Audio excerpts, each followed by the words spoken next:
Shall explain the Warshall's method, a very well-known method used to compute the transitive closure. First of all, we need to understand what is the transitive closure. Transitive closure is defined for a graph. This is the graph. Very specifically is that a directed graph with the four vertices A, B, C and a T. And to represent a graph, there are two ways. One is adjacency list and the other one is adjacency matrix. We are very comfortable with the adjacency matrix. So this is the adjacency matrix. So quickly running through that, from the vertex A, there is an edge only to the vertex B. Hence, the entry is a 1 and everywhere is at a 0. That's so for every other vertices.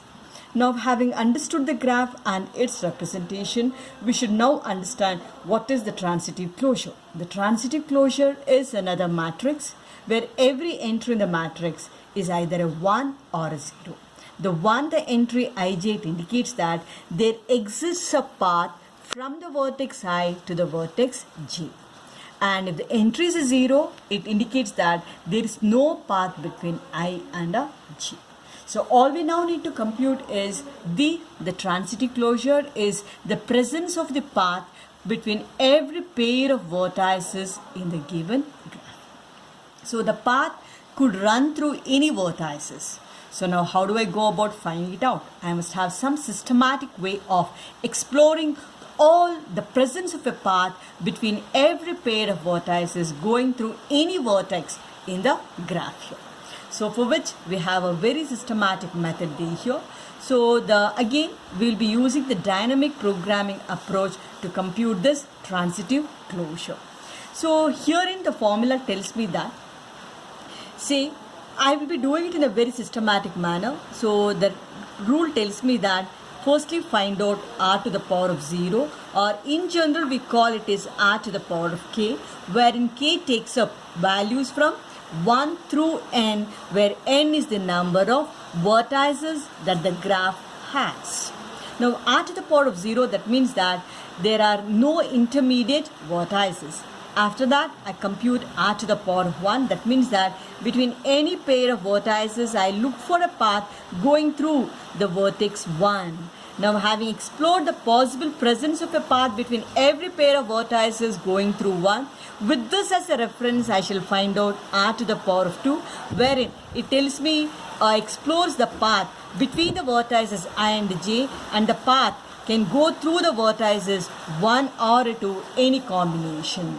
Likewise I compute r to the power of 3, wherein the intermediate path can contain the vertices 1, 2 and 3, and lastly the r to the power of 4. So by the time I go to the r to the power of 4, I would have explored the presence of the path between every pair of vertices going through any of these vertices. That is where I stop. So if n is the order of the vertices, what I compute is the given adjacency matrix would be treated as R0. With this I will be computing r to the power of 1. With this will I compute r to the power of 2. As the next I compute r to the power of 3. The next I compute r to the power of 4. This is the transitive closure for the given graph.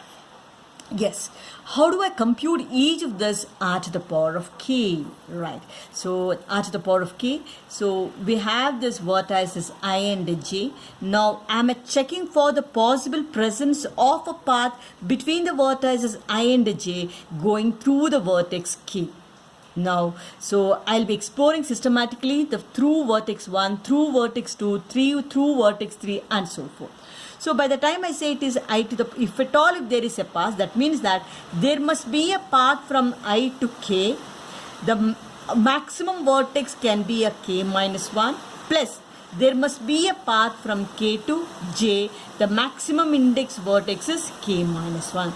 If both of these are a yes, then I say that there is a path from I to j going through the vertex k. Now writing this in the form of a formula, so to the power of k, it is equal to, if it is already there is a 1 in the previous matrix, absolutely no issues. The other possibilities, there must be a path from I to k and should there be a path from K to J? This is with respect to the previous vertex. So in either case, this entry becomes a 1. Yes. So as of now, it really looks like this formulation is difficult, but we will run through an example wherein it makes very simple the way the matrices are computed to finally get the transitive closure. Now I shall quickly take you through this. So firstly it is r to the power of 0, which I'll just directly take it 0, 1, 0, 0, 3 zeros and a 1, and it is that 4 zeros and then it's a 1, 0, 1, 0. Right? So these are the vertices A, B, C, D, both along row and the column wise. Now with this, I will compute r to the power of 1. So the r to the power of 1. So please note the thumb rule is that whenever you're computing r to the power of k, the kth row and the kth column values can be copied as it is, right? So now I'm computing r to the power of 1. So the first row and the first column to be copied as it is. So I copy them 0, 1, 0, 0 and the column is 0, 0, 1. And if the values are already a 1, I don't really have to compute. So the rest values are to be computed.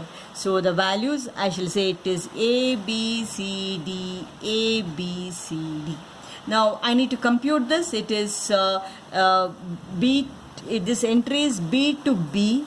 I am checking, is there a path going via A?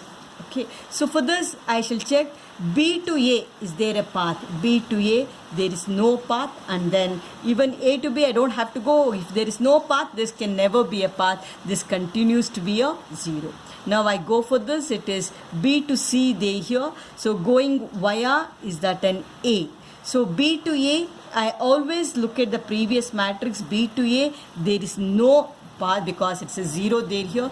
If this is not 0, then irrespective of this, I will never have a complete path. So this will continue to have the previous value of 0. Now I go with this. What is this? It is the entries C to B. I am trying to explore the possible presence of a path going through A. So I should check for the C to A, there is no path because the entries are 0. If this is no, and then certainly irrespective of this, I will never get this. So this will have the previous value 0. Similarly, this value C to C going through A, again C to A, there is no path. So this will continue to have the previous value 0.